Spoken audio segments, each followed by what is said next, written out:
Hello everyone. I'd like to do a demonstration of just a simple landscape showing how I use my watercolor graphite, which is this stuff here, in addition to, in conjunction with a watercolor painting. Here's what I'm going to be doing. This is the picture that is the Osprey tree that is right outside where I live in Post Falls, Idaho. And this is going to be my reference photo.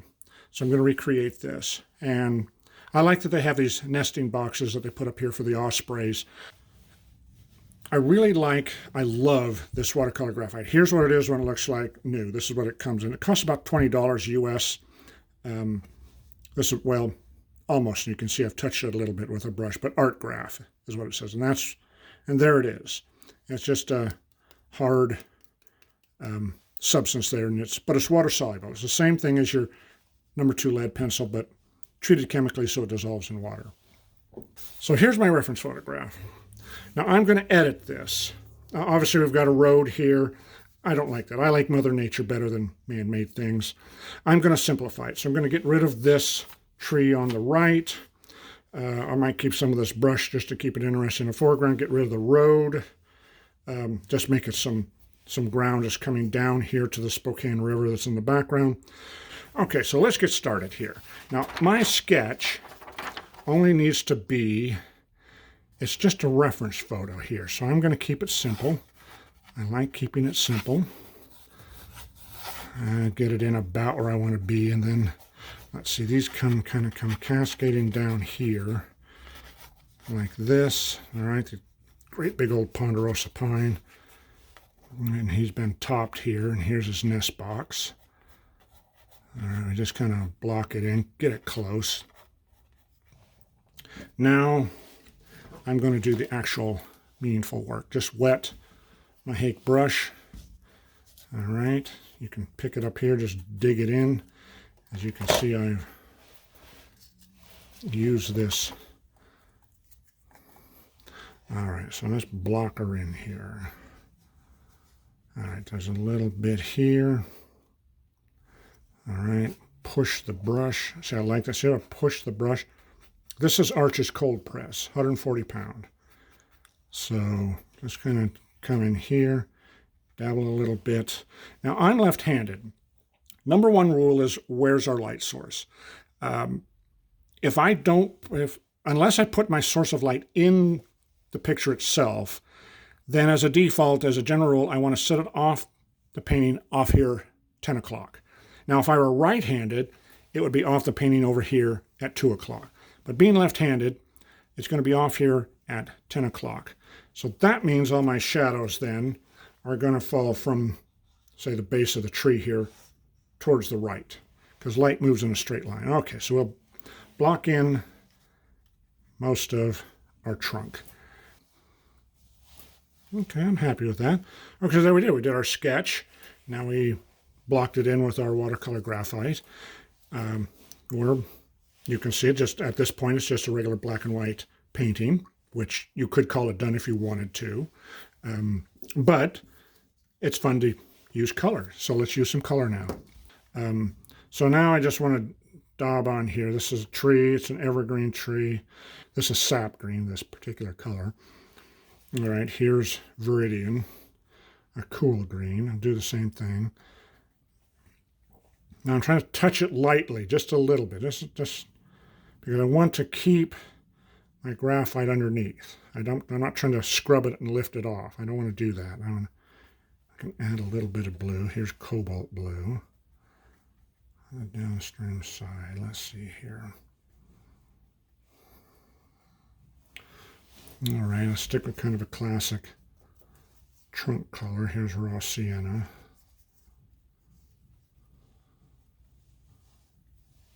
All right, we'll do a raw sienna up here. All right, up here in the box. Again, lose the edge, lose the outside edge. My brush is still a little bit wet. There we go, lose the outside. Okay, so we'll loosen this up a little bit. Okay, kind of some dead grass here a little bit. Okay. All right, so this Now when you start, a lot of times it looks like this is a train wreck. And I realize that.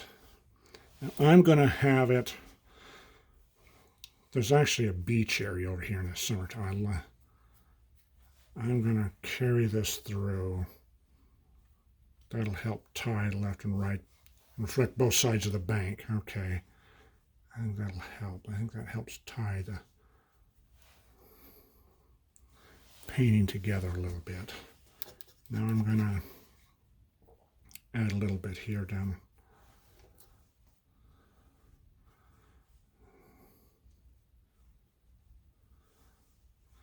Okay. Yeah, that's coming together nice. All right. Now I have that mid-ground there. I know the tree is sort of blocking a lot of that, but I'm going to try to sneak it in here a little bit. All right. Okay, not bad at that. And add a little bit of alizarin. There, got a little color shift a little bit. All right. I like to play with color, so I like to color shift it a little bit. All right, now if I put some alizarin here, that'll help balance it over there in my mid-ground. I'll do that a little bit as well. All right, now I can get a little too crazy here. I don't know if I like that. Not so much. All right. Do it on the fly here. Okay, now my more distant horizon line.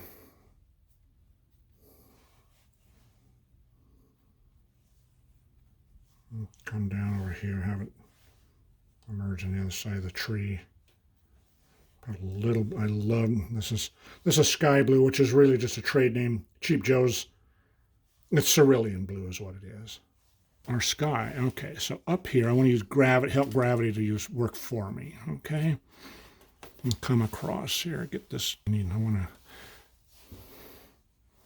once I get going, I want to keep going. I don't want to stop. Okay, now I lighten towards the horizon. You can have really do anything, just stabbing in the top. Again, I love this cobalt and cerulean combination. I just think it's just like salt and pepper, just a match made in heaven. Those two work very well together. All right, so now here's this. I want to just sort of soften off. So mostly now, just the water. Okay, and there's something light here. Come around here. All right, let's try that. Touch it with a wet brush. Get it to run. Hold it up like that. Bring in some blue. I'll keep it up there where. All right, let it run a little bit. Let it run a little bit. Okay. Okay. All right. Well, once it dries a little bit, I'll sign it, and then we'll post it online and share with our friends online. All right. Thank you so much, everybody. We'll see you next time.